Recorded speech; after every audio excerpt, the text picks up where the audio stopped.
Hello friends, कैसे हैं आप सब। अनिका और सीरत की लव स्टोरी में आप लोगों का फिर से स्वागत है।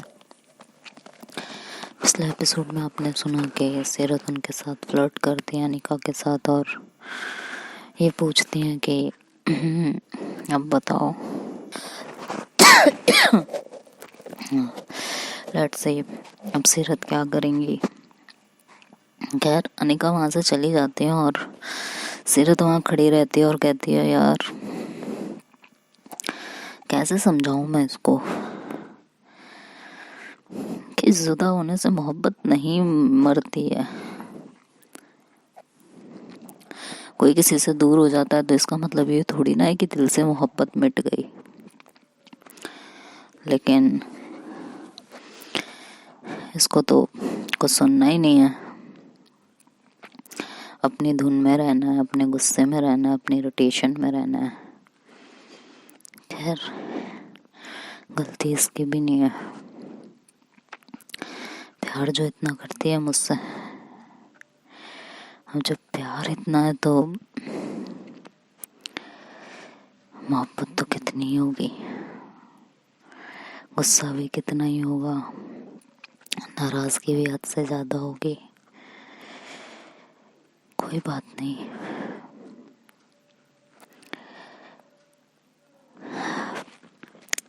सब ठीक तो नहीं कर सकती हूँ, लेकिन जिंदगी भर तुम्हारे साथ खड़ी रह सकती हूँ। हर हाल में मैं तुम्हारा साथ दे सकती हूँ। हर सिचुएशन में तुम्हारे करीब रह सकती हूँ। तुम्हें इस बात का एहसास दिला सकती हूँ कि तुम कभी भी अकेले नहीं हो। चाहे जिसके साथ रहोगे, तुम्हारे दिल में मेरी मोहब्बत की लौ जलती रहेगी। हर वक्त, हर लम्हा। तभी वहाँ शिखा आती है जब वो ये सब भूल रही होती है और शिखा के पीछे से सीरत से कहती है, शिखा के साथ इवन पीहू भी होती है, अंजलि भी होती है, रेहाना भी होती है, सभी लोग होते हैं। और जैसे अनिका ने बुलाया होता है सबको, तो पीछे से शिखा और पीहू बोलते हैं, वाओ, शादी से पहले भी तुम उसको चैन से रहने नहीं दे रही हो और शादी के बाद भी वो ढंग से रह ना पाए इस बात की दुआ मांग रही हो। क्या बात है सीरत, तुम्हारी मोहब्बत तो कसम से सबसे जुदा है, सबसे अलग है। हाँ? अजीब हो यार। सीरत कहती है, मतलब शिखा कहती है, जब हर वक्त उसके दिल में अपनी मोहब्बत जला के रखनी है, हर वक्त उसे अपने होने का एहसास फील कराना है, हर वक्त उसे ये महसूस कराना है कि हर सिचुएशन में, हर कंडीशन में तुम उसके साथ हो, तो दूर से क्यों, उसे अपना बना के क्यों नहीं।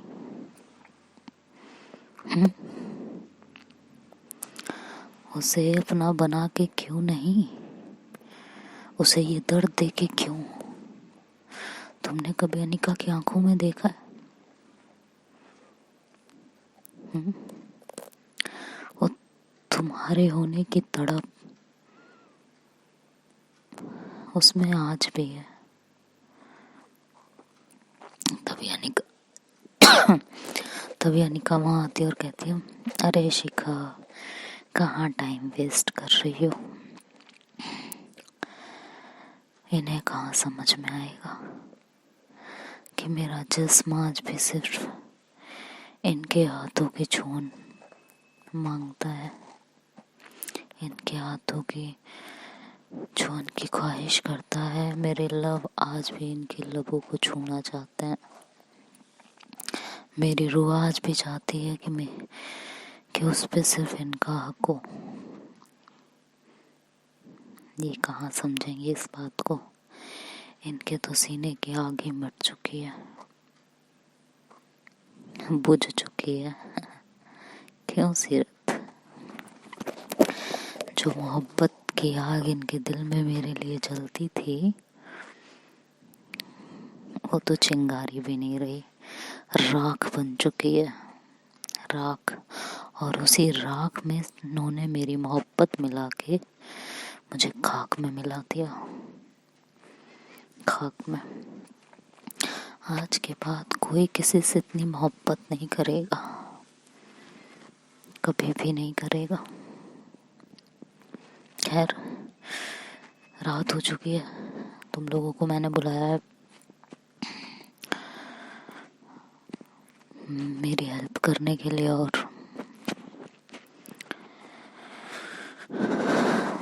कल लड़का आ रहा है तो तुम लोग भी देख लेना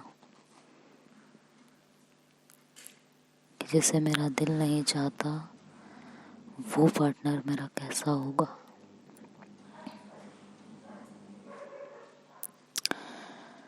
सीरत कहती है, अनिका खुद को इतनी तकलीफ क्यों दे रही हो, मत दो ना।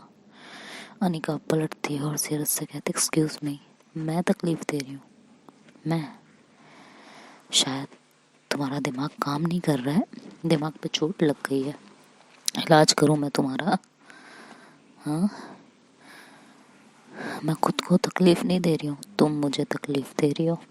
और तुम किस मिट्टी की बनी हो यार? छोड़ो, क्या ही कहूँ मैं। ये कह के अनिका वहाँ से चली जाती है। सीरत के फ्रेंड्स उसको देखते रहते हैं, कोई उसे कुछ नहीं कहता और वहाँ से चला जाता है। सबको इस समय सीरत पे बहुत गुस्सा आ रहा होता है। क्या सीरत ने काम ही ऐसा किया है? जब कोई तुम्हारा इतना होना चाहता है, तुम्हारा बनना चाहता है, हर कंडीशन में तुम्हारे साथ खड़ा है, तुम्हें कोई तकलीफ नहीं दे रहा, उसे खुद से दूर करना, ये तो सबसे बड़ी बेवकूफ़ी है।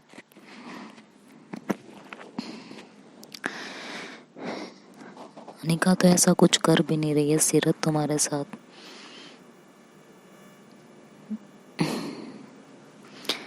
कि तुम्हें उसे खुद से दूर करना पड़ रहा है।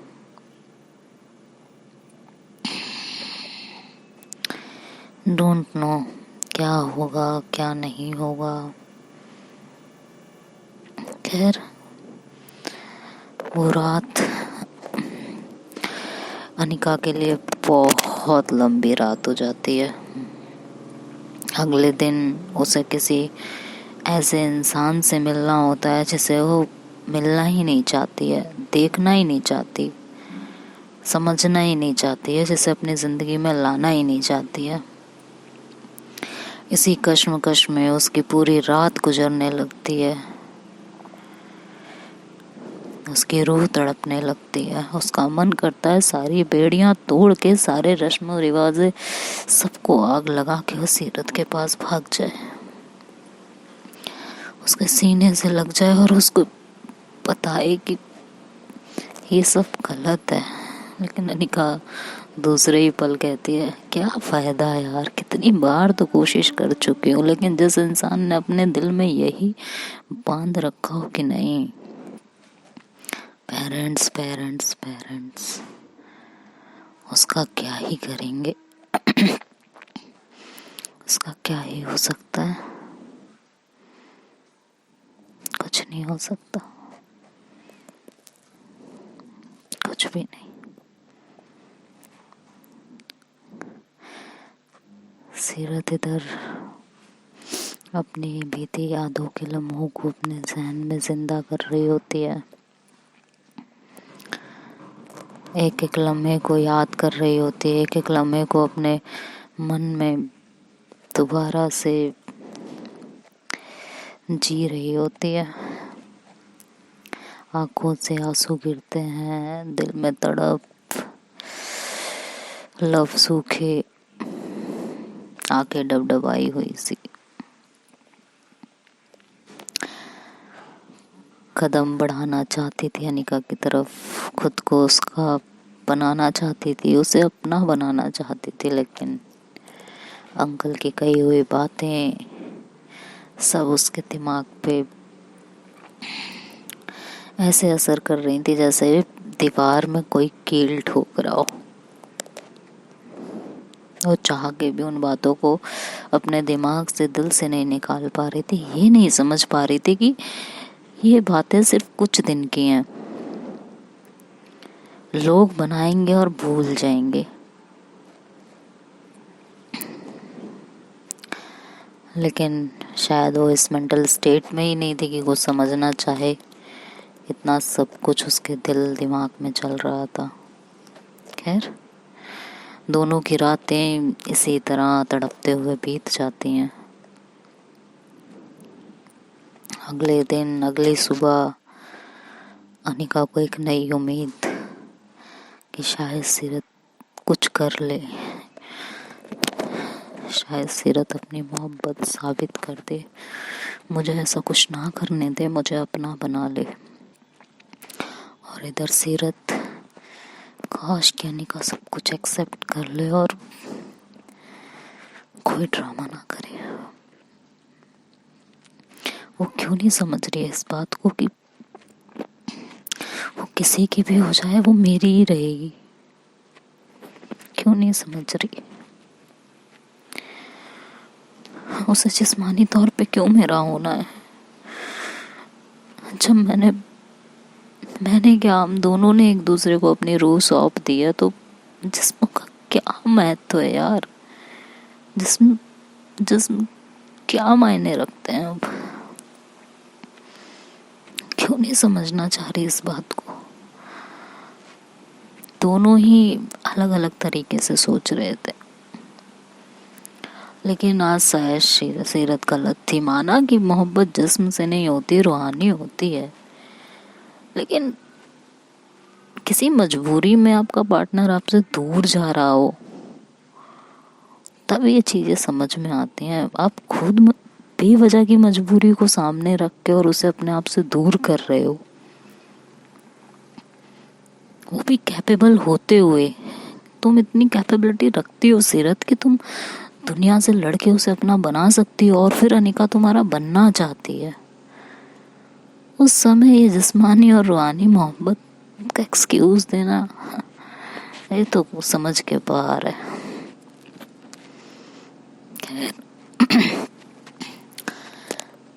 दोनों रेडी होते हैं और नीचे आते हैं ब्रेकफास्ट टेबल पे, और ब्रेकफास्ट करने बैठ ही रही होती है सीरत। तभी अनिका कहती है, सीरत खड़ी हो जाओ। सीरत को कुछ समझ में नहीं आ रहा होता, तो कहती है क्यों?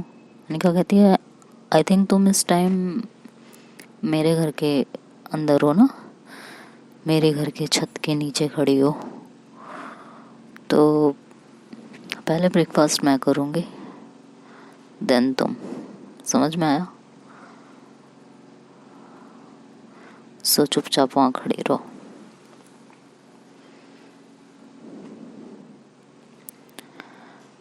सीरत को हंसी आ रही होती है कि गुस्सा दिखाना चाह रही है और ऐसी ऐसी चीजें कर रही है। सीरियसली, इससे क्या गुस्सा साबित हो जाएगा? अनिका उसकी तरफ देखती है, कहती है हाँ बोलो। सीरत कहती है, इन हरकतों से क्या साबित करना चाहती हो? That you hate me a lot? Seriously?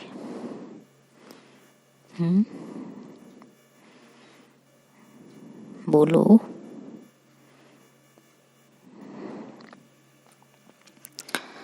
I think तुम्हारे पास जवाब नहीं है।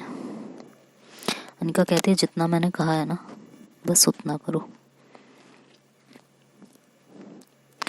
तुम्हारे यहाँ होने ना होने से मुझे कोई फर्क नहीं पड़ता, कोई फर्क नहीं। सो मेरा इम्तिहान ना लो। सीरत कहती है, अगर इतना ही फर्क नहीं पड़ता है तो मैं यहाँ बैठ के नाश्ता करूँ तुम्हारे साथ या ना करूँ, इस बात से क्यों एतराज़ है? अनिका कहती है, ये मेरे यहाँ का रूल है, जिसे मैं नहीं चाहती, वो मेरे साथ बैठ के ब्रेकफास्ट नहीं कर सकता है। ठीक है, सो चुपचाप खड़ी रहो। अनिका सीरत कुछ नहीं कहती और वहाँ खड़ी रहती है। बाकी सारे उसके फ्रेंड्स भी आ जाते हैं, सब लोग बैठ जाते हैं। शिखा सीरत से कहती है बैठो तुम भी नाश्ता करो। अनिका सीरत की तरफ शिखा की तरफ देखती है और कहती है तुम्हें भी यहाँ से जाना हो, अपनी फ्रेंड के पास खड़ा होना हो तो खड़ी हो सकती हो। ठीक है। शिखा को कुछ समझ नहीं आता और कहती है बट भाभी हुआ क्या है, आप इस तरह क्यों बोल रहे हो। तो कहती हैं कि बस जितना बोला है उतना सुन लो, अगर यहाँ ब्रेकफास्ट करना है तो यहाँ बैठ के करो, जब तक मैं ब्रेकफास्ट कर रही हूँ तब तक सीरत यहाँ नहीं बैठेगी। शिखा टेढ़ी सी स्माइल पास करती है और आके अंजलि के पास बैठती और कहती है ये ना कुछ बड़ा होने वाला है, बहुत बड़ा। सीरत के अंदर जो मोहब्बत दम तोड़ रही है ना, अनिका भाभी उसे जगा के छोड़ेंगी। अनिका भाभी उसको ऐसे नहीं जाने देंगी, बहुत प्यार करती हैं वो उनसे। ऐसे किसी और की हो जाए ये तो पॉसिबल ही नहीं है, बट देखते हैं क्या होता है। अंजलि कहती है हाँ लेट्स सी, देखते हैं। ये लोग ब्रेकफास्ट करते हैं तभी पीयू पूछती है लड़का कौन है अनिका। अनिका बोलती है मुझे नहीं पता, आ जाएगा तो मिल लेना, पापा ने अभी तक कुछ बताया नहीं है। कहते हैं अच्छा। देन ये लोग ब्रेकफास्ट करके हट जाते हैं और सब अपनी अपनी तैयारी में लग जाते हैं। लड़के वाले आने वाले होते हैं और धीरे धीरे टाइम बीतने लगता है। अनिका तैयार होती है, आशिका को बोलती है जाओ सीरत को अंदर भेजो, जाओ।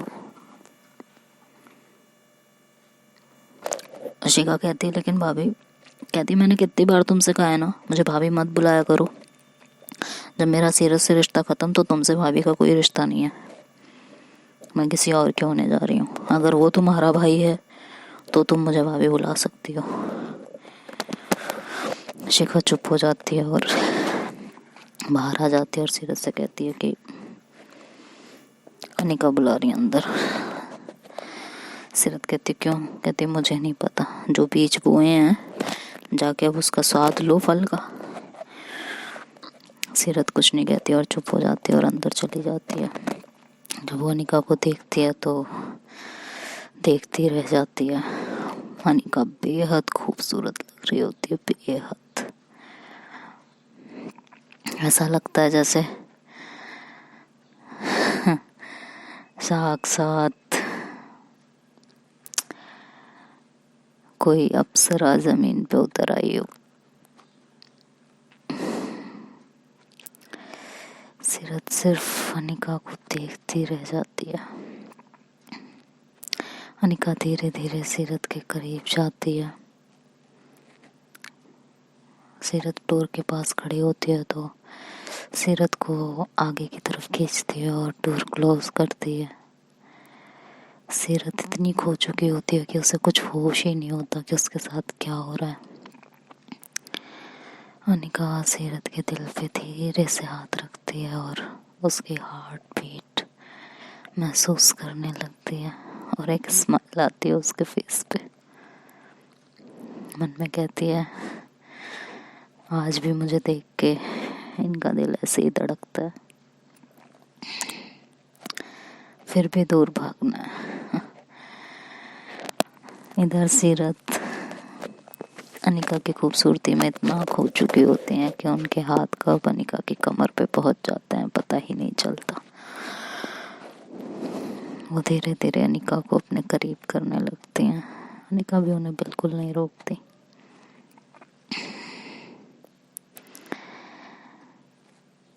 अनिका अपनी गर्म सांसें सीरत के नेक पे, उनके कानों के पास महसूस करवा रही होती हैं, और सीरत की बेचैनी, बेताबी, बेकरारी सब बढ़ने लगती है। अनिका को गोद में उठाती हैं और बेड पे लेके जाती हैं, वहाँ बैठाती हैं और धीरे धीरे उनके करीब होने लगती हैं। उनके होठों की तरफ अपने होठ बढ़ाने लगती हैं, और जैसे ही उनके होठ अनिका के होठों को छूने वाले होते हैं, तभी अनिका फिर से उनके दिल पे हाथ रखती है और उन्हें पीछे की तरफ करती है। कहती हैं, थोड़ा सा काबू करो खुद पे, अपने दिल पे, अपने जज्बातों पे, अपनी बेकरारी पे, अपनी बेताबी पे। आप जिन्हें छूने जा रही हैं, इन पे किसी और का हक होने वाला है, तो ये आपके नहीं है। समझ में आया? ये कह के वो अनिका के फेस से, सीरत के फेस से होते हुए, अपने हाथों को चलाते हुए, उसके नेक से होते हुए नीचे की तरफ आने लगते हैं। तो सीरत उनका हाथ पकड़ती है और कहती हैं, तो जब आप पे मेरा हक नहीं है, तो आप मुझ पर आपका हक कैसे? अनिका कहते हैं, हाँ, गलत गलत गलत गलत जगह जा रही हो। फिर से मोहब्बत करना मैंने तुमसे सीखा है, ठीक है, लेकिन मोहब्बत के तरीके सबके अपने अलग अलग होते हैं ना। तुमने खुद मुझे अपने आप से दूर किया है, तुमने खुद ये सारे हक खोए हैं, मैंने तुम्हें खुद से दूर नहीं किया। तो आज भी मैं तुम पे पूरा हक रखती हूँ, और जो चाहे वो तुम्हारे साथ कर सकती हूँ। और खैर, तुमने तो मुझसे वादा किया था ना कि मैं किसी की भी हो जाऊँ, तुम हमेशा मेरे साथ रहोगी, हर मोड़ पे मेरा साथ दोगी। हाँ, तुम्हारे दिल से मेरे लिए जो मोहब्बत है वो कभी ख़त्म नहीं होगी। तो जो मोहब्बत है, तो उस मोहब्बत पे हक तो मेरा ही है ना। तो तुम्हारे साथ मुझे क्या करना है ये तो तुम नहीं बता सकती, लेकिन मेरे साथ तुम्हें क्या करना है ये हक तुम खो चुकी हो। और वो इस तरह सीरत को काफ़ी परेशान और टीस करने लगती हैं। सीरत अपने आप पे कंट्रोल नहीं कर पा रही होती है। अनिका की खूबसूरती, उसका स्पर्श उसको एक दूसरी दुनिया में ले जा रहा होता है। जब वो इस सीमा पे पहुंच जाते हैं कि उनसे कंट्रोल करना मुश्किल हो जाता है, तो अनिका एकदम से पीछे हट जाती हैं। सीरत अनिका का हाथ पकड़ती है, उसे अपनी तरफ खींचने की कोशिश करती हैं, लेकिन अनिका उन्हें धक्का देती है और कहती हैं, बिल्कुल भी नहीं, मेरे इन खूबसूरत होठों पे किसी और के हक है, मेरे इन जुल्फों में किसी और को कैद होना है, मेरे इस कमर के मोड़ पे कोई और चल के अब मेरी रूह तक पहुंचेगा, मेरे इस खूबसूरत जिस्म पे सीरत का हक ना होके किसी और का हक होगा। तो तुम क्या मुझे दागदार करना चाहते हो? हाँ, अब तुम्हारा मेरे साथ कुछ भी करना मुझे दागदार बना जाएगा,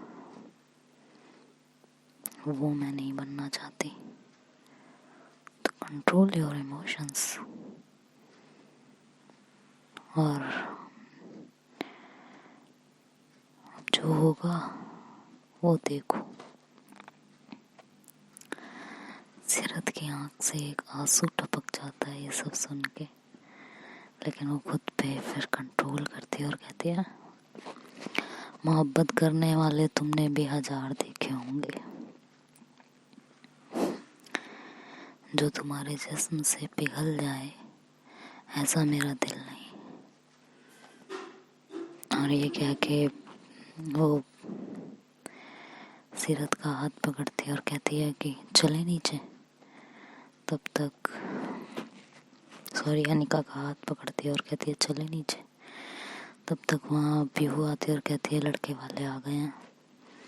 और लड़का कौन है देखोगी तो पैरों तले जमीन खिसक जाएगी। सीरत अनिका की तरफ देखती है। अनिका कहती है कि देख लेते हैं, जमीन तो पहले ही खिसकी हुई है, अब क्या बचा है, देख लेंगे जो भी होगा। और ये कह के वो सीरत की तरफ देखती है। सीरत की धड़कनें जिस तरह से चल रही होती हैं वो अनिका फील कर पा रही होती है और कहती है मेरा वार खाली चला जाए ऐसा तो नहीं होने दूंगी। तो देखते हैं हम दोस्तों इस स्टोरी में आगे क्या होता है, ये स्टोरी अब क्या मोड़ लेने वाली है, ये तो नेक्स्ट पार्ट में देखेंगे। तब तक के लिए बाय बाय, टेक केयर।